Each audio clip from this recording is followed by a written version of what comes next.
तो मेरे प्यारे दोस्तों, कैसे हो आप लोग। तो अगर आप स्टॉक मार्केट में बिल्कुल नए हो और आपने सुना होगा कि मैंने आईपीओ में पैसा लगाया, मेरा पैसा डबल ट्रिपल हो गया, मेरा पैसा 4 गुना हो गया। ये कैसे होता है, ये सच में होता है या नहीं, क्या हमें इन्वेस्ट करना चाहिए आईपीओ में या नहीं, क्या शेयर से पैसा ज़्यादा आईपीओ में मिलता है, सब जानकारी इस वीडियो में मिलेगी। तो चलिए शुरू करते हैं। तो अगर आप चैनल पे नए हैं तो चैनल को लाइक और सब्सक्राइब जरूर कर लेना, क्योंकि ऐसी वीडियो में लाता रहता हूँ। तो पहले बात करते हैं आईपीओ। आईपीओ की फुल फॉर्म होती है इनिशियल पब्लिक ऑफरिंग। एक एग्जांपल समझते हैं। मान लीजिए मेरी एक फैक्ट्री है पंजाब के अंदर, अब मैं अच्छा व्यापार कर रहा हूँ। मान लीजिए मैं 10 फैक्ट्री और खोलना चाहता हूँ पूरे इंडिया के अंदर।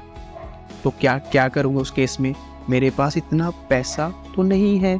तो उस केस में या तो मैं लोन लूँगा। अब लोन लेने के लिए कुछ ना कुछ चीज़ गिरवी रखनी पड़ती है। तो इस केस में मैं क्या कर सकता हूँ, तो इस केस में मैं आईपीओ की तरफ जा सकता हूँ। जैसे फॉर एग्जांपल मैंने 10 फैक्ट्री ओपन करनी है, तो मैं एक बाजार होता है जिनको हम लोग क्या बोल सकते हैं, एनएससी और बीएससी, जहाँ पे जाके मैं रिक्वेस्ट करूँगा कि मेरे को 10 कंपनीज खोलनी है। जो भी मेरे को पैसे देगा मैं उसको अपनी कंपनी की एक हिस्सेदारी दे दूंगा। तो यही एक कंसेप्ट होता है कि आप किसी को अपनी कंपनी की हिस्सेदारी दोगे और वो बंदा आपको उसके बदले पैसे देगा। तो इसको एक सिनेरियो से आपने एक समझा, तो आई थिंक थोड़ा सा क्लियर हुआ होगा आपको। तो मेरे दोस्तों, अगर यहाँ तक आपको कुछ भी डाउट हुआ तो प्लीज़ बेझिझक होकर कमेंट करना, मैं आंसर दूंगा आपके कमेंट्स के। अब बात करते हैं कि आईपीओ में कुछ टर्म्स होती हैं, जैसे कि आईपीओ किस किस को मिलता है। नंबर 2, क्या ओवर सब्सक्राइब्ड क्या होता है। नंबर 3, लोट में मिलता है या सिंगल शेयर भी हम आईपीओ में ले सकते हैं। तो ये सारी टर्म्स हम डिस्कस करते हैं आगे। तो पहले बात करते हैं आईपीओ किस किस को मिलता है। इसको 3 पार्ट्स में डिवाइड करते हैं, QIB, HNI और रिटेल इन्वेस्टर्स। तो पहली बात करते हैं QIB। QIB मतलब होता है कि म्यूचुअल फंड्स। अब आप बोलोगे कि म्यूचुअल फंड्स क्या होंगे, इसके लिए एक डिटेल वीडियो अलग से बनाएंगे। आप अगर आप जानना चाहते हो तो कमेंट करते हैं। सेकंड होते हैं HNI, जिनके पास काफ़ी पैसा होता है। तो तीसरा बचा रिटेलर, जो हम लोग जैसे हमारे जैसे लोग होते हैं जो 2 लाख से कम पैसा लगाना चाहते हैं, वो रिटेल कैटेगरी के अंदर आते हैं।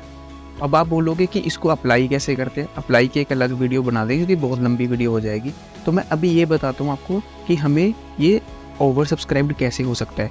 अज्यूम कीजिए कि एक कंपनी 100 शेयर लेके आती है। अब डिमांड उसकी ज़्यादा बढ़ गई, 100 से ज़्यादा लोग उसके पास आ गए हैं कि हमें, मान लो 200 लोग आ गए हैं कि हमें शेयर चाहिए, तो उसकी डिमांड बढ़ गई। तो उसको हम बोलते हैं 2x ओवर सब्सक्राइब हुआ है। अब तीसरी बात करते हैं कि हमें सिंगल शेयर मिल सकता है। तो ऐसा नहीं होता है। हमें जब भी आईपीओ आता है तो एक लोट में शेयर खरीदने पड़ते हैं। जैसे फॉर एग्जांपल कंपनी बोलती है कि 100 शेयर खरीदने 100 रुपये के हिसाब से, तो 10,000 के आपको लोट मिलेगा। तो ये सारी एक छोटी सी डिटेल है इन्फॉर्मेशन आईपीओ के बारे में। अगर आपको वीडियो अच्छी लग रही हो तो आप लाइक और सब्सक्राइब करना है। यहाँ पे आईपीओ कैसे अप्लाई करते हैं, कौन कौन से में आईपीओ में अप्लाई करना चाहिए, अगर आप सारी इन्फॉर्मेशन चाहते हो तो मेरे को कमेंट करो, मैं इन पे ऊपर भी एक डिटेल वीडियो बनाऊंगा। बस आपसे एक रिक्वेस्ट है, अगर आपको मेरा कंटेंट अच्छा लग रहा है तो प्लीज़ एक सब्सक्राइब और लाइक कर दीजिए, कमेंट जरूर करना प्लीज़।